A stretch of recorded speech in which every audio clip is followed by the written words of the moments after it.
Hey, first of all, thank you so much for lots of comments, lots of messaging on WhatsApp. It means a lot for me, and it actually gives me a positive sign that you all are believing on me, trusting on me. You all are having a faith on me. So this is a very good thing about whomsoever is subscribing and whomsoever is commenting on giving me the direct message to the WhatsApp. So this is an important message और important video to everyone. तो मैं सबको एक साथ लेकर चलकर मैं इस वीडियो को बना रहा हूँ कि आप सभी लोगों का जो क्वेश्चंस हैं, जो डाउट्स हैं, वो क्लियर हो जाएंगे regarding to study visa. Okay, so first of all I would like to say everyone, don't be panic, don't be overwhelmed about your visa outcomes. Okay, majority of the questions that I have received, I'll talk about it in this video. Okay, the first question I have received, like जो मैंने बहुत common question receive किया है comment section में and even on WhatsApp is मैं अपना visa outcomes यानी कि visa जो outcomes है, results हैं, मेरा visa आएगा या नहीं आएगा, उसमें कितना time लगेगा. So first of all, the official tag from the New Zealand Immigration Department is that it generally takes around 4 to 6 weeks. Max to max मतलब मान के चलते हैं 2 महीना, उससे ज़्यादा आपका वक्त नहीं लगता है और कम से कम आपका 1 महीने के अंदर भी आपको रिजल्ट मिल जाता है, आउटकम्स आ जाते हैं आपके पास स्टडी वीज़ा के. ठीक है, ये तो हुआ पहला क्वेश्चन. ठीक है, और अगर आपके पास वीजा का कोई भी आउटकम्स नहीं आते हैं, आपके पास कोई भी फाइनल रिजल्ट नहीं आता है, it means you have to contact with your agent. वो एजेंट आपके डायरेक्टली इमिग्रेशन से कनेक्ट करेंगे अगर आप एजेंट के थ्रू करा रहे हो तो. अगर if in case if you are filing your visa directly, then you have to contact with the immigration team, जो कि उनके ऑफिशियल साइट में कॉन्टैक्ट डिटेल्स हैं, मेंशन है, आप उनको कनेक्ट कर सकते हो उनके प्रेफरेबल टाइमिंग में. ठीक है, जो भी उनकी टाइमिंग्स होती हैं, अपने टाइमिंग और उनके टाइमिंग में डिफरेंस होता है, तो मेक श्योर आप उनकी टाइमिंग्स पे कॉल करके उससे पूछ सकते हैं. ओके, ठीक है, ये तो हुआ पहली चीज. वैसे यूजुअली वीजा आउटकम्स आ जाते हैं जो इनके टैग मेंशंस हैं, जो भी टर्न अराउंड टाइम है ऑफिशियल, उसके बीच में आ जाता है. आपको या एक्सेप्टेंस मिलेगा या तो आपको रिजेक्शन मिलेगा. और if in case if you get the rejection, don't be panic once again. आपको उसमें भी डरना नहीं है, घबराना नहीं है. New Zealand is the only country, मैं ऑस्ट्रेलिया की बात नहीं कर रहा हूँ, New Zealand is the only country, बहुत फ्लेक्सिबल है. अगर आपका वीजा रिजेक्ट हो जाता है तो you can apply once again.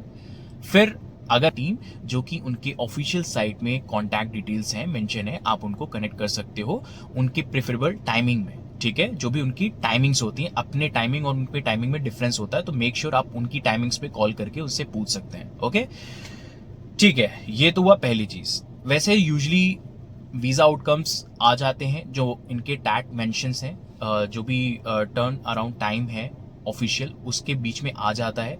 आपको या एक्सेप्टेंस मिलेगा या तो आपको रिजेक्शन मिलेगा. और if in case if you get the rejection, don't be panic once again. आपको उसमें भी डरना नहीं है, घबराना नहीं है. New Zealand is the only country, मैं ऑस्ट्रेलिया की बात नहीं कर रहा हूँ, New Zealand is the only country, बहुत फ्लेक्सिबल है. अगर आपका वीजा रिजेक्ट हो जाता है तो you can apply once again. फिर अगर फिर होता है तो you can apply thrice again, मतलब आप फिर से आप तीसरी बार भी आप अप्लाई कर सकते हैं. So that is the positive thing about the New Zealand. But मैं मानूंगा कि अगर आपको पहले बार में ही आउटकम्स पॉजिटिव आ जाते हैं तो that is a very good thing, वो हर कोई चाहता है. तो ये चीज ध्यान रखो, तो घबराने की जरूरत नहीं है. दूसरी चीज जो बहुत क्वेश्चंस मैं रिसीव करता हूं कमेंट में, ये है कि क्या मेरे पास वीजा इंटरव्यू कॉल आएगी. मैं ये पहले भी आप लोगों को वीडियो में बता चुका हूं. I have already told you on the previous video that there are conditions where you will get the call. If in case everything is sorted with your profile, you have mentioned everything very properly on your SOP, you have explained about your family members, you have explained about your funds and each and everything and the source of funds, everything. So in this scenario, if your profile is sorted, if your SOP is sorted, if the way you have explained each and every points is sorted, तो उस case में you will not receive the call.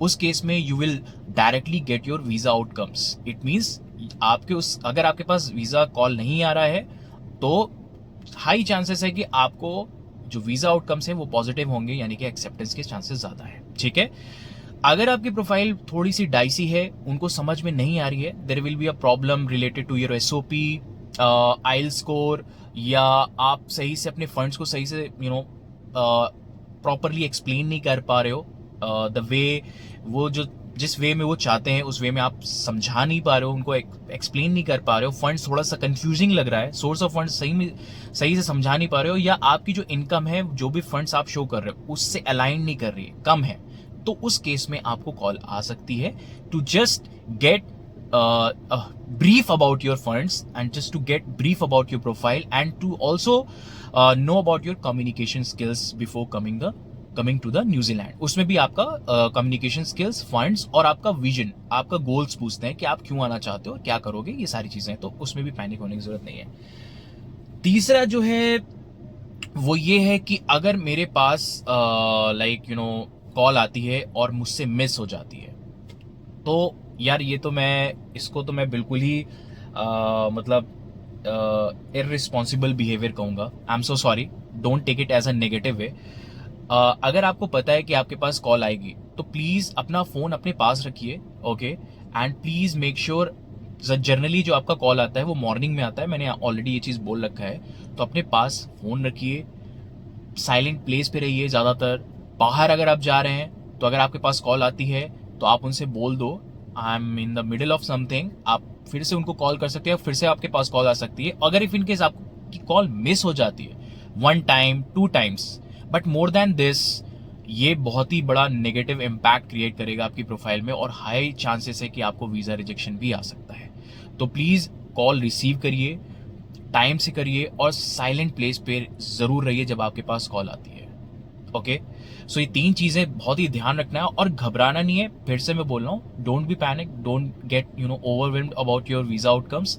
सब positive हो गए, everything will be positive. अगर कोई चीज गड़बड़ है, वो आपका एजेंट आपको सही से गाइड नहीं किया है, तो मे बी उस सिनेरियो में आपको वीजा रिजेक्शन आ सकते हैं, but most of the time visa जो आउटकम्स है वो पॉजिटिव ही रहते हैं न्यूजीलैंड के, तो घबराने की जरूरत नहीं है, ओके। सो और मैं कुछ वीडियोस बनाने वाला हूँ related to study visa, New Zealand के बारे में, एंट्री रिक्वायरमेंट्स क्या क्या चीजें हैं, स्टेप बाय स्टेप प्रोसेस क्या होता है, तो प्लीज मुझसे कनेक्टेड रहो, और अगर नए हो तो प्लीज सब्सक्राइब करो।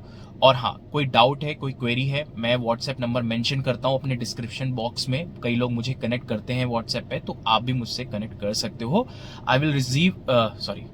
आई विल मेक श्योर कि मैं आपकी सारी जो डाउट्स हैं, जो सारे प्रॉब्लम्स हैं, जो सारे क्वेश्चंस हैं, उनके आंसर्स दे सकूं, डाउट्स को क्लियर कर सकूं और अच्छे सोल्यूशंस के साथ मैं आपको स्टडी वीजा आपको लाकर दूं, ओके। तो ठीक है, कनेक्ट कर सकते हो कमेंट या व्हाट्सएप पे।